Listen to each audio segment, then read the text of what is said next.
Good morning पुणेकर्स. Rejoy speech and hearing clinic presents ऐकण्यातून संवादाकडे या कार्यक्रमात मी आहे दिव्या आणि माझ्या बरोबर आहे रिजॉय स्पीच अँड हिअरिंग क्लिनिकच्या audiologist and speech language pathologist Mrs Sneha Sardesai. Good morning Mrs Sneha ma'am. Good morning. Thank you so much for having me here. मला इथे बोलवल्याबद्दल खूप खूप धन्यवाद तुमचे. नक्कीच स्नेहा मॅम, आपला प्रोग्रामचा उद्देशच हा आहे की बेसिकली हिअरिंग स्पीच आणि लँग्विस्टिक डिसऑर्डर्स जे काही आहेत त्याच्याबद्दलचा अवेअरनेस आपण लोकांपर्यंत पोहोचवतो आहे आणि आज आपण त्याच्यापासूनच सुरुवात करणार आहोत. बेसिकली ऐकण्यातून संवादाकडे हा आपला प्रोग्राम आहे. हे जे नाव आहे ऐकण्यातून संवादाकडे, यातनं तुम्हाला नेमकं काय आपल्या सगळ्या लोकांना सांगायचंय, पुणेकरांना सांगायचं? बेसिकली पहिलं जे ऐकणं असतं ते बाळाचं आईच्या पोटातून सुरू होतं. ओके. म्हणजे जेव्हा आईच्या पोटात बाळ असतं 5व्या महिन्यापासून आपल्या आतला कान पूर्णतः डेव्हलप होतो, कॉक्लिया ज्याला आपण म्हणतो. वाव. त्यानंतर मुलाची ऐकण्याची प्रोसेस सुरू होते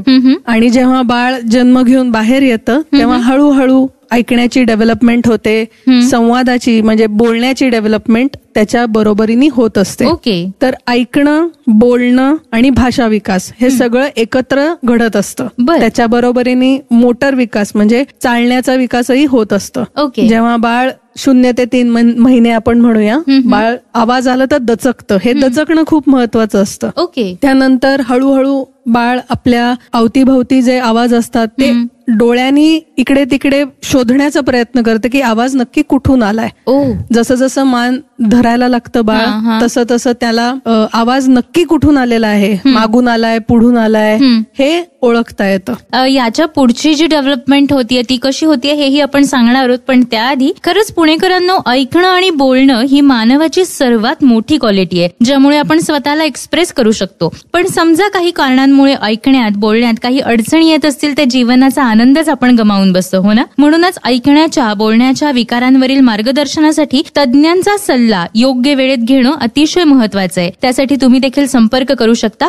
ऑडिओलॉजिस्ट and speech language pathologist Mrs Sneha Sardesai यांना Rejoy speech and hearing clinic, Senapati Bapat road इथे. कॉन्टॅक्ट नंबर 8605389829 म्हणजेच 860 53 898 29 860 53 898 29. स्नेहा मॅम, तुम्ही सांगत होता की 3 महिन्यापर्यंत बाळ आवाज डोळ्यांनी शोधण्याचा प्रयत्न करतं. पुढची डेव्हलपमेंट काय असते? हळूहळू बाळ आपल्याला प्रतिसाद द्यायला लागतं, ज्याला आपण हुंकार देणे म्हणतो. मग बाळ हुंकार देणं असं हुंकार देतो. जसं जसं मान धरायला लागलं तसं तसं बॅबलिंग करायला लागतं, ज्याला आपण बाबा बा पापा असे वेगवेगळे विविध प्रकारचे आवाज काढतं. जीभ मागे नॅचरली जात असताना काका का असा पण आवाज येऊ शकतो. अशा विविध प्रकारचे आवाज बाळ काढत असतं. मग हळूहळू ते वेगवेगळे सिलेबल्स जोडतं, म्हणजे बा बा ता असे प्रकारचे आवाज काढत राहतं. मग जेव्हा बाळ वर्षाचं होतं तेव्हा बाळ हळूहळू धरून चालू शकतं. त्याच बरोबरीने तो एखादा अर्थपूर्ण शब्द म्हणजे आईला बघून आई किंवा कारला बघून कार, पाणीला बघून पापा असे अर्थपूर्ण शब्द 1 वर्षाच्या वाढदिवसाला येणं अपेक्षित असतं. मग जसं जसं बाळ पुढे मोठं होतं तेव्हा 18 महिन्याचं होईल तेव्हा ऍटलिस्ट 2 शब्द जोडणं, म्हणजे बाबा गेला, बाबा ये, गाडी गेली, आई ये, अशा प्रकारचे छोटी छोटी कॉम्बिनेशन्स बनवू शकतं.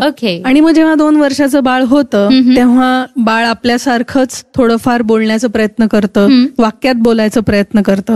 हे सगळं 2 वर्षाच्या वाढदिवसाला घडलं पाहिजे. येस, नक्कीच. आता ह्याच्या पुढची जी प्रोग्रेस आहे ती काय आहे किंवा त्याच्यामध्ये डिसऑर्डर्स काय होऊ शकतात हे आपण सांगणार आहोत. पण ऑब्व्हियसली पुढच्या प्रोग्राम मध्ये आज वेळ झाली इथेच थांबायची. पण खरंच पुणेकरांनो, मी मगाशी म्हणाले तसं ऐकणं आणि बोलणं ही मानवाची सर्वात मोठी ताकद आहे ज्यामुळे आपण स्वतःला एक्सप्रेस करू शकतो. पण समजा काही कारणांमुळे ऐकण्यात आणि बोलण्यात अडचणी येत असतील तर जीवनाचा आनंद आपण गमावून बसतो. म्हणून ऐकण्याच्या बोलण्याच्या विकारांवरील मार्गदर्शनासाठी तज्ज्ञांचा सल्ला योग्य वेळेत घेणं अतिशय गरजेचं आहे. त्यासाठी तुम्ही कॉन्टॅक्ट करू शकता ऑडिओलॉजिस्ट आणि speech language pathologist Mrs Sneha Sardesai यांना, Rejoy speech and hearing clinic, Senapati Bapat road इथे. कॉन्टॅक्ट नंबर 8605389829 म्हणजेच 860 53 898 29 860 53 898 29. पुन्हा भेटूयात Rejoy speech and hearing clinic presents ऐकण्यातून संवादाकडे या प्रोग्रामच्या नेक्स्ट एपिसोडमध्ये. तोपर्यंत बाय बाय, टेक केअर.